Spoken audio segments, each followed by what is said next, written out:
Sometimes in life, events happen and shake you to the core. One such incident occurred in my life which I am narrating below. There was a call from a teacher of yesteryears all of a sudden. His name was Govind Rao. He was very fond of me and used to call me Raju in his typical Telugu accent, although my name was Raju. Raju became my name, and my friend would tease me a lot, especially whenever they wanted to pull my leg. I had lost touch with him for more than a decade and got to know some information about him now and then. The last news I had heard about him was that he left his family and has become some sadhu living in Himalayas. It was with a mixed feeling of delight, bewilderment I received his call. The teacher said he was in town and he would be delighted to meet my family and me. We fixed up a meeting the next day in the evening at about 7 p.m. in a famous old cafe in South Bangalore, nearby to where he was staying. As I was commuting in the taxi towards the cafe, in my memories, I recalled my association with my teacher. Govind Rao, Rauji, as he got called fondly, used to teach irrigation engineering. I was very fond of water myself and enjoyed the sight and sound of river flow as I grew up in my native village by the banks of the river Tamaraparini. I enjoyed this particular subject and had decided to become an irrigation engineer. I topped the class in this subject and went on to do M.Tech in minor irrigation as advised by Govind Rao, as he was a well-known expert on this subject. Through his offices, I got my initial appointment in a World Bank irrigation project for 3 years as a technical consultant. I designed my first minor irrigation project under the tutelage of Govind Rao, which got much acclaim.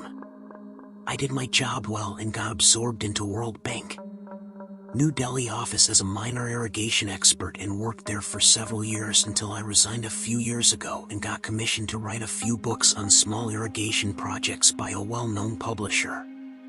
There were several success stories of minor irrigation projects that I was associated with during my stint with the World Bank, the narration of which was what the book included. On and off I got some assignment as well from the World Bank itself and other private agencies, as I too was considered among a few international experts of repute in the country.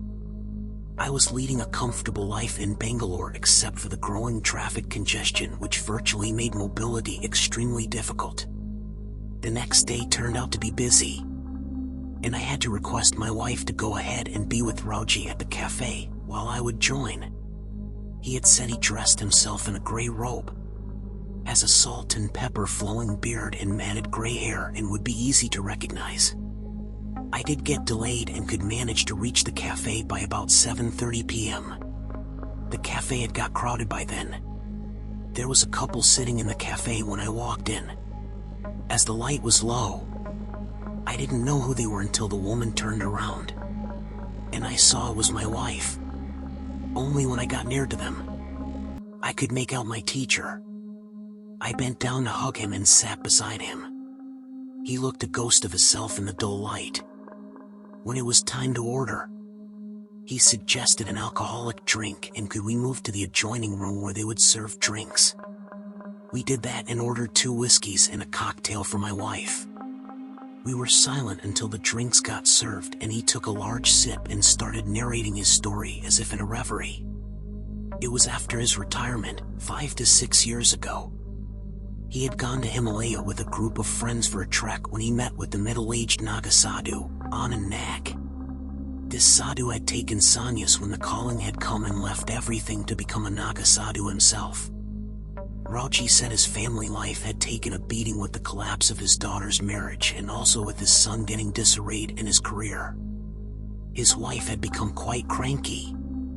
The domestic life had become torture, and he had taken to prayer and drinks to find solace, which he never found. Then a chance trip with his friends brought him to the Himalayas, where he had got in touch with the sadhu Nag. Sadhu had accompanied them in their trek for a few days, and they had talked much. By the time he returned to Bangalore, he had made up his mind to become a sadhu. He rode out his will with his good friend of his lawyer Gopalakrishnan and left one day without telling his family. He was on and off in touch with his lawyer friend. The first winter was hard. He thought he would succumb to the chill, The younger sadhu, Anand Nag, served as an inspiration and helped him through physical hardship. Luckily, he was in good health himself otherwise, and that too helped him. The mind was slowly becoming free, and gradually the family and other concerns left him. I had ordered a refill of his glass. There was some silence before he began again. He said there were several steps in the process of becoming a naga sadhu and he was only halfway. By now he had got used to having one meal a day consisting of herbs and fruits, sometimes not even that. Sleeps only on the ground. Goes around naked with the body smeared only with ashes. Had gone through penance and training so that all his libido had left him entirely. He was due to perform his death ceremony. A kind of final act of renunciation. That was when he thought he would call his lawyer friend and talk to him one last time. The lawyer had told him that his wife severely developed cancer and he had come one last time to visit his family.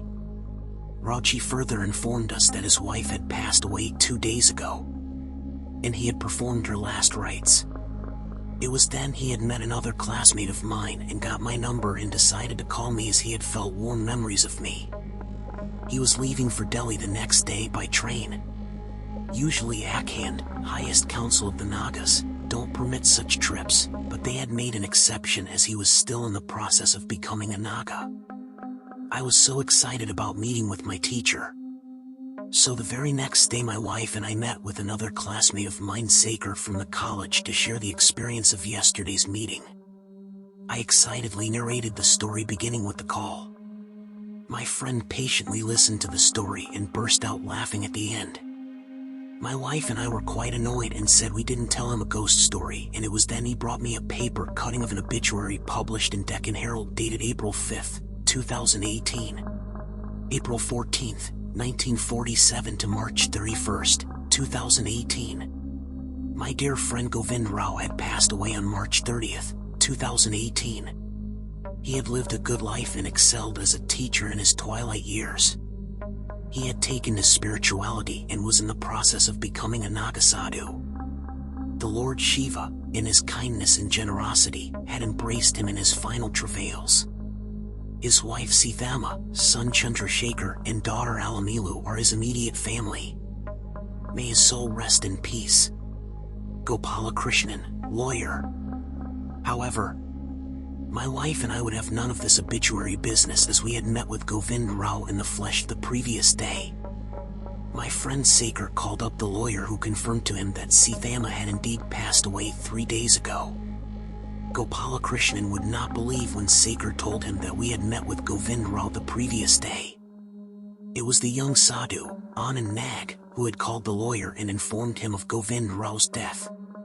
Gopalakrishnan knew that none of Rao's family would care to go to the Himalayas to perform Rao's last rites.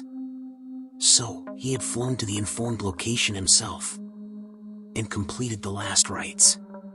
The younger sadhu had told him that Rao got bitten by a poisonous snake and succumbed to death, a rare occurrence in those parts. He then returned and published the obituary as a concerned friend to bring Rao's life to a closure.